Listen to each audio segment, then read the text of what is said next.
Halo semuanya, balik lagi dengan saya Budi Mandra Harahap.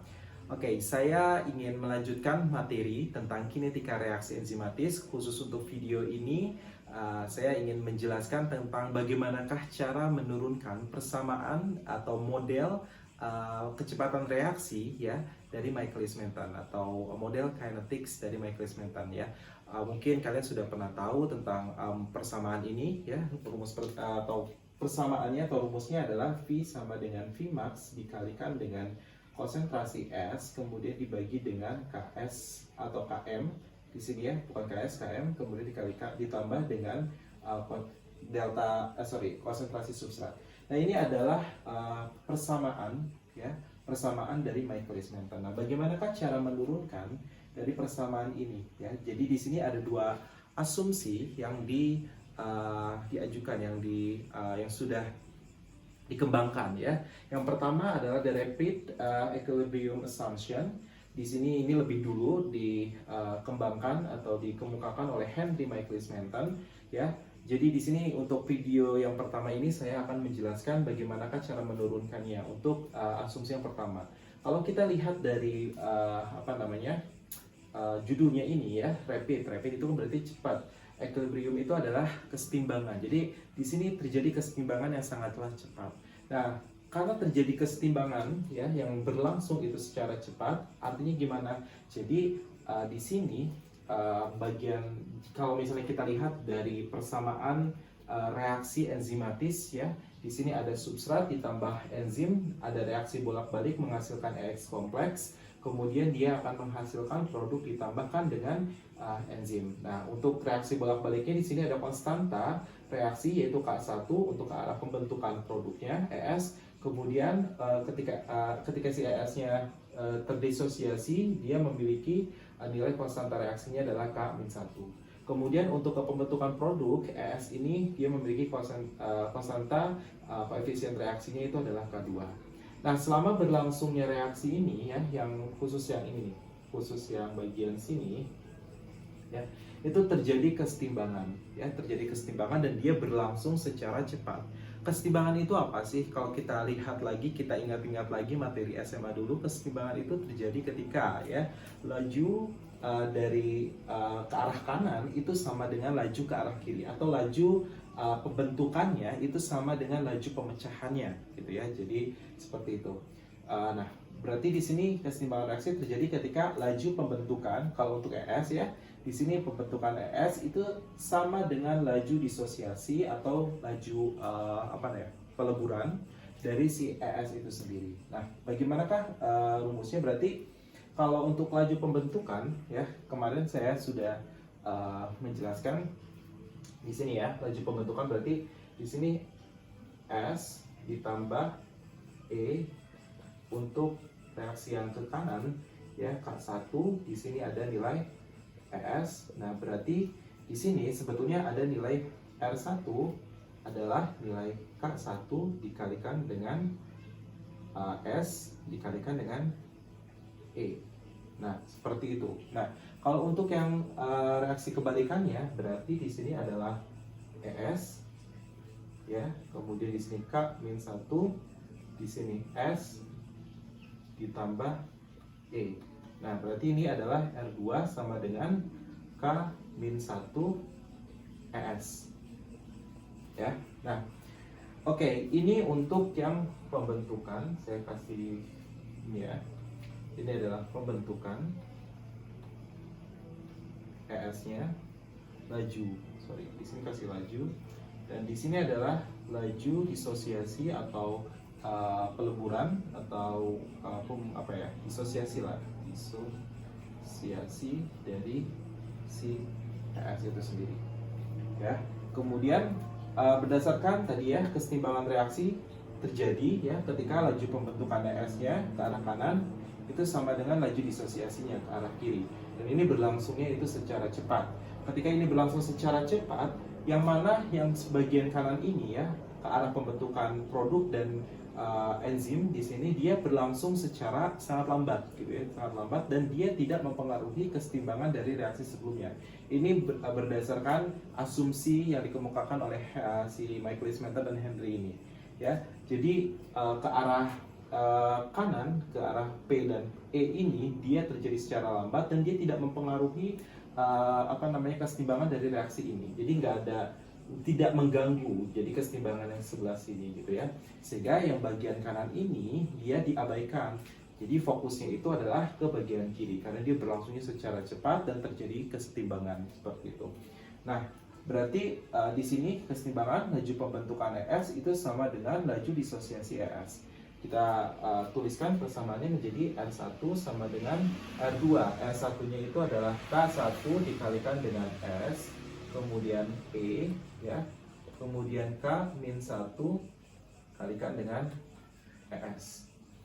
Nah, kalau misalnya kita secara matematis ya, jadi di bagian sininya S, E, kemudian dibagi dengan ES, ya, itu sama dengan K-1 per K1. Nah, ini kita sebut sebagai KM aksen, di mana KM aksen adalah konstanta dari Michaelis-Menten, ya. Jadi persamaannya ini untuk KM-nya itu adalah S E dibagi dengan ES sama dengan K-1 per K1. Ini saya tulis dulu ya persamaan pertama.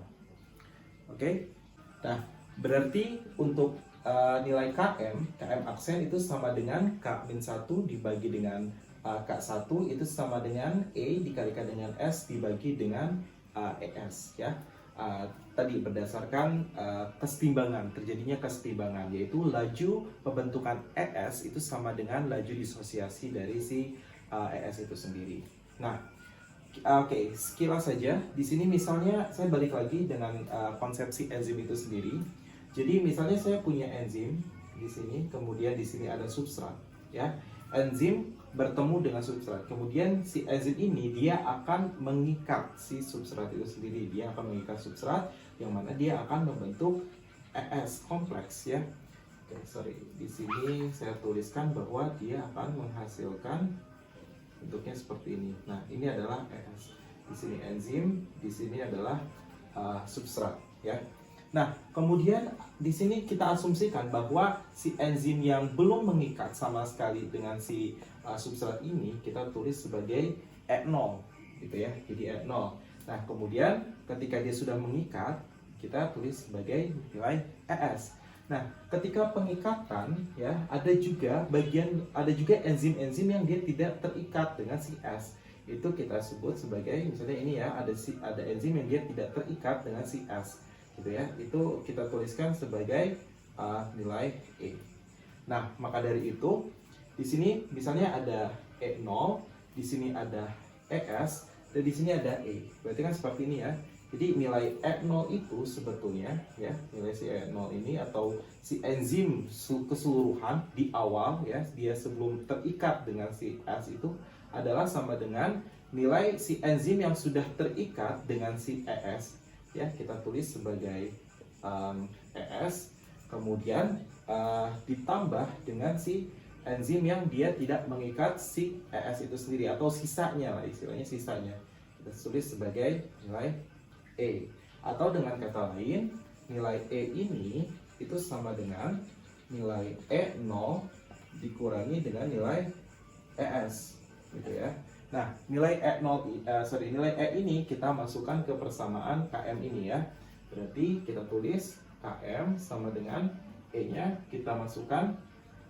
Di sini ada E0 kemudian dikurangi dari nilai ES-nya ya, kemudian di sini ada S, kemudian ini ada dari si ES. Nah, langkah yang selanjutnya adalah kita klasifikasikan, kita kelompokkan ya masing-masing biar menjadi ES sama dengan, gitu ya, biar menjadi ES sama dengan. Ini kita kali silang bisa, misalnya kayak gini. KM aksen sama dengan, ini secara matematik aja sih sebetulnya ya, E0 kemudian dikalikan dengan S dikurangi ES ya, kemudian di sini S. Nah, ini masing-masing dibagi dengan S ya, ini dibagi dengan ES, misalnya seperti itu ya. Nah, kemudian ini kita bisa coret ya. Ini kita coret dan ini kita bisa coret. Nah, gimana caranya dia biar si ES semua aja intinya ya. Kemudian si S ini masuk dipindahkan ke sebelah kanan, KM aksen ditambah berarti kan ya si S. Kemudian di sini ada E0 ya dikalikan dengan nilai S dibagi dengan ES. Nah, kemudian si ES ini kita kali silang ya. Jadi hasilnya adalah di sini nilai ES itu sama dengan ya, di sini ada E0 dikalikan dengan nilai S dibagi dengan KM aksen ditambah dengan nilai S. Oke. Ya, itu adalah nilai ES. ES sama dengan E0 dikalikan dengan S dibagi KM aksen ditambah dengan nilai si S-nya itu sendiri. Nah, kemudian kalau misalnya kita ingat-ingat lagi di video sebelumnya, ada persamaan ya, yang persamaan di mana nilai DP, ya, ada nilai DP per DT ya, atau ini bisa saya tulis sebagai nilai V-nya atau kecepatan pembentukan si produk ya, kecepatan pembentukan si produknya. Itu sama dengan nilainya adalah nilai K2 dikalikan dengan nilai ES-nya ya. Kemudian kita tuliskan saja di sini berarti ada K2 dikalikan dengan ES. ES itu apa sih? ES itu adalah di sini nilainya E0 dikalikan dengan nilai S dibagi ya, saya tulis gini aja, dibagi KM aksen ditambah dengan nilai S. Nah, seperti itu. Oke. Ini persamaannya dulu ya. Nah, sekarang kita definisikan dulu apa yang dimaksud dengan laju reaksi maksimum ya, atau nilai VM. Ini loh. Kalau VM itu terjadi berarti kan si laju itu kalau kita lihat dari kurvanya ya, seperti ini kan, di sini ada nilai V, di sini ada nilai S. Nah, VM itu adalah di bagian sini. Ini adalah VM. Nah, kapan si VM itu terjadi? Nah, VM itu terjadi ketika si ini udah berada pada fase apa ini? Ini adalah fase jenuhnya si enzim itu. Jadi si enzim sudah berada pada fase jenuh ya, si enzim sudah berada pada fase jenuhnya. Kemudian dia sudah mencapai nilai VM-nya gitu ya. Nah, berarti kalau enzim sudah berada pada kondisi jenuh, artinya bahwa si enzim itu semuanya sudah mengikat si substrat. Nggak ada lagi nilai si si E. Nggak ada lagi si enzim sisanya itu gitu. Jadi semuanya sudah mengikat si substrat. Jadi si E0 enzim awal itu semuanya sudah mengikat substrat dan dia tidak ada lagi yang tersisa atau nilai E-nya itu dia mendekati 0, sehingga yang ada hanya nilai ES-nya saja. Nah, gimana kita lihat di sini berarti ya, berarti di sini adalah nilai dari E0-nya itu sudah semuanya berikatan dengan si S, dia hanya menghasilkan nilai ES aja. Oke, saya tulis deh. Berarti di sini nilai E. Nah, si E-nya itu dia 0 karena nggak ada yang tersisa, sehingga nilai E0 itu sama dengan nilai ES gitu ya. Kalau kita tulis bahwa nilai V maksimum ya, atau nilai V-nya dulu deh. V itu kan tadi adalah nilai K2 dikalikan dengan nilai ES ya. Kalau V maksimum berarti K2 dikalikan dengan, nah, ES itunya seperti apa? Jadi ES berarti ini karena dia 0, kalau dia balik ke sini dia sama aja, nggak masalah kan? Berarti nilai ES itu sama dengan nilai E0. Saya tulis berarti di sini adalah nilainya E0 ya. Jadi VM itu adalah K2 dikalikan dengan E0. Berarti sehingga ketika saya masukkan di sini berarti nilai V-nya adalah K2. K2 dikali E0 ada VM. Berarti ini kan ya. Berarti di sini ada nilai VM dikalikan dengan S dibagi dengan KM aksen ditambah dengan nilai S-nya. Nah, inilah persamaan dari Michaelis-Menten gitu ya. Jadi ini adalah persamaan laju reaksi untuk model si Michaelis Menten itu sendiri ya. Jadi sebetulnya itu adalah yang asumsi yang pertama, yaitu yang rapid equilibrium. Sekali lagi kesimpulannya adalah inti dari penurunan rumus ini adalah terjadinya kesetimbangan pada tahap pertama, yaitu ketika si enzim ditambah dengan substrat menghasilkan ES kompleks. Kemudian di situ ada reaksi bolak-balik. Nah, kemudian di bagian menghasilkan produk ditambah enzimnya itu dia berlangsung secara lambat dan dia tidak mempengaruhi proses sebelumnya, sehingga yang bagian kanan itu diabaikan gitu ya, karena dia sangatlah lambat, sedangkan yang bagian kesetimbangannya ini, yang reaksi bolak-balik ini sangatlah cepat, sehingga kita hanya concern di bagian yang bolak-baliknya saja, seperti itu. Nah, kemudian nanti diturunkan bahwa laju pembentukan ES sama dengan laju disosiasi dari si ES itu sendiri. Nah, nanti dia akan menghasilkan persamaan seperti ini ya, setelah diturunkan rumus-rumusnya dihasilkan persamaan seperti itu. Mungkin itu saja materi dari saya. Jika ada yang ingin ditanyakan, kemudian ingin didiskusikan, silahkan tulis di kolom komentar ya. Mungkin cukup sekian, kita lanjutkan ke video yang selanjutnya. Terima kasih.